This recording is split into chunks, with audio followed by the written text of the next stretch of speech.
जैसे आजकल आप देखती हैं, हम भी देखते हैं कि जो आध्यात्मिक गुरु हैं, साधु संत हैं, वो बहुत लंबा समय तपस्या में बिताकर आते हैं। गुरु शिष्य परंपरा से आते हैं। आश्रमों में उन्होंने इतनी लंबी लंबी युगों तक की जो है दशकों तक वो तपस्या करके आते हैं और तब वो इस काबिल होते हैं कि वो लोगों को कुछ बता सकें। दूसरी तरफ आपको हम देखते हैं, आप बिल्कुल युवा हैं, यंग हैं, गुड लुकिंग हैं। तो आपने कहीं ये ट्रेनिंग ली है, या जब लोग तुलना करते हैं दोनों की, तो आप वो कहाँ पाते हैं? वो तो लोग ही जाने क्योंकि मुझे तुलना टू बी वेरी ऑनेस्ट करना नहीं पसंद है। यही एक कारण है आज का युवा जो डिप्रेशन में जा रहा है कि आप कंपैरिजन करने लग जाते हैं कि ये ऐसा है तो ये ऐसा। हर व्यक्ति अलग है, हर व्यक्ति की जिंदगी अलग है, उनकी जर्नी अलग है और वो अपनी जर्नी से आपको समझा रहे हैं।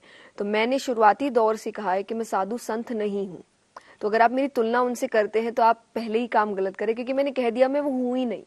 मैंने वो जो उन्होंने किया है मैंने नहीं किया, या मैं अपने आप को उस पदवी पर नहीं डालना चाहती। वो बहुत बड़ी पदवी है और मुझे ऐसा लगता है आपको हर किसी को भी नहीं डालना चाहिए। साधु होना या संत होना ये बहुत बड़ी पदवी है।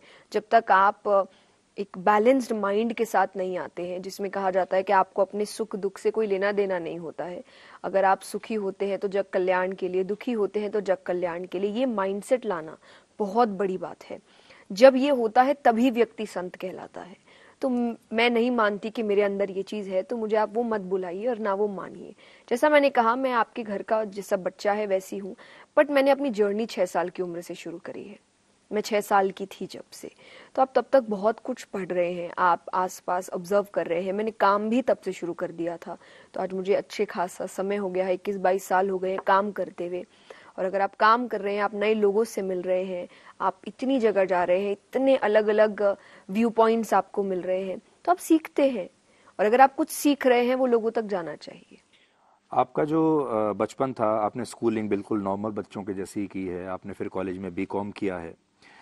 तो आपने ये सब चीज़ों की ट्रेनिंग कहाँ से ली है, या आप ये कहेंगे कि ये जो प्रतिभा है ये गॉड गिफ्टेड है, you are a god gifted talent? No, मैंने इसकी शिक्षा, पहले तो पहली कथा जो मैंने की नानी बाई का मायरा, वो मैंने घर से शिक्षा ली। और मैं स्वामी श्री राम सुखदास जी महाराज, उनकी कैसेट्स आती थी तो मैंने उनको बहुत सुना। मेरी कथा काफी हद तक उन्हीं से मिलती जुलती है, वो है नहीं। और जब मैंने सुनना शुरू किया तब भी वे नहीं थे, तो मैंने जैसे कहा कैसेट्स आती उसी से सुना था। मेरे पिता सुनते थे, मेरे दादाजी सुनते थे। तो घर का माहौल हमेशा से यही था मेरे घर पे कि आपको अध्यात्म से जोड़ा गया था। मुझे बचपन से आपको भगवान की कहानियां सुनाई गई थी। मैंने अपनी कभी भी बेड टाइम स्टोरीज में सिंड्रेला, स्नो वाइट नहीं सुनी है। मैंने श्री राम की कहानियां सुनी है, मैंने श्री कृष्ण की कहानियां सुनी है। तो एक इंटरेस्ट बचपन से जागा था कि ये क्यों है, या ये इन्होंने ऐसा क्यों किया, ये कैसे हुआ। तो वो अपने आप ही, जैसे ही आप अच्छे समझदार होते हैं तो अब आप खुद जानने की कोशिश करते हैं कि मुझे पढ़ना है, मुझे जानना है। तो यही वो जर्नी है कि मेरे घर का माहौल ही ऐसा था और इसीलिए आज मैं यहाँ हूँ। श्रीमद् भागवत की शिक्षा मैंने ली है।